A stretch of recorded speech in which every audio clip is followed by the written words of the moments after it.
কক্সবাজারের টেকনাফে আছেন রিপোর্টার সুজাউদ্দিন রুবেল। সরাসরি চলে যাচ্ছে তার কাছে। রুবেল, গতকাল মিয়ানমারের ছোড়া গুলিতে বাংলাদেশি এক শিশু গুরুতর গুলিবিদ্ধ হয়ে আহত হওয়ার পর আজকে আবার মাইন বিস্ফোরণ। মিয়ানমারের আরকান আর্মির যে পুঁতে রাখা মাইন বিস্ফোরণে এক বাংলাদেশি যুবক পা বিচ্ছিন্ন হয়ে গেছে। আমরা সকালে লক্ষ্য করেছি 10:30টার দিকে, যতটুকু জানতে পেরেছি মৎস্যগের ছিল সীমান্তের লম্বারবিল এলাকায়, সেখানে সে যায়। এক পর্যায়ে সে নদীর তীরে নামার পর বিস্ফোরণের ঘটনা ঘটে। তাৎক্ষণিক সেখানেই তার পা বিচ্ছিন্ন হয়ে যায় এবং দুই পায়ে আহত হওয়ার পরও একটি পা বিচ্ছিন্ন হয়ে গেছে। তারপর স্থানীয় যারা বাসিন্দা ছিল আশপাশে, তারা দ্রুত গিয়ে তাকে উদ্ধার করে এখন পর্যন্ত উখিয়ার MSF হাসপাতালে তাকে ভর্তি করা হয়েছে।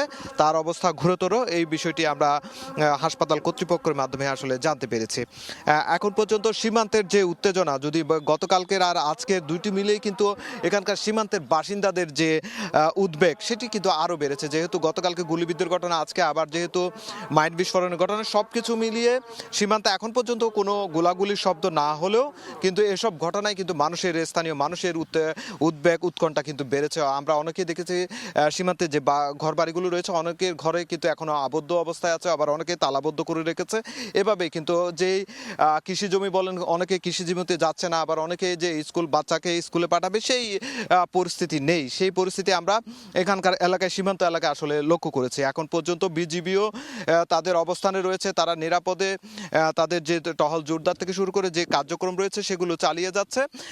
তবে বেলা 11টার দিকে কক্সবাজার টেকনাফ যে সড়কটি রয়েছে, সেই সড়কের দুপাশে কয়েক হাজার স্থানীয় বাসিন্দা কিন্তু তীব্র ক্ষোভ প্রকাশ করেছে। তারা মানববন্ধন করেছে এবং মানববন্ধনে তারা বলছে মিয়ানমারের অভ্যন্তরীণ ঘটনা হলেও কিন্তু সেই ভুক্তভোগী হচ্ছে বাংলাদেশের নাগরিকরা।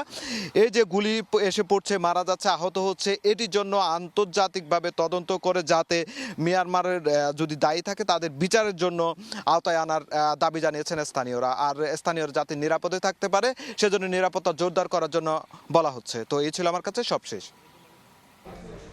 সরাসরি যুক্ত ছিলাম কক্সবাজারের টেকনাফে।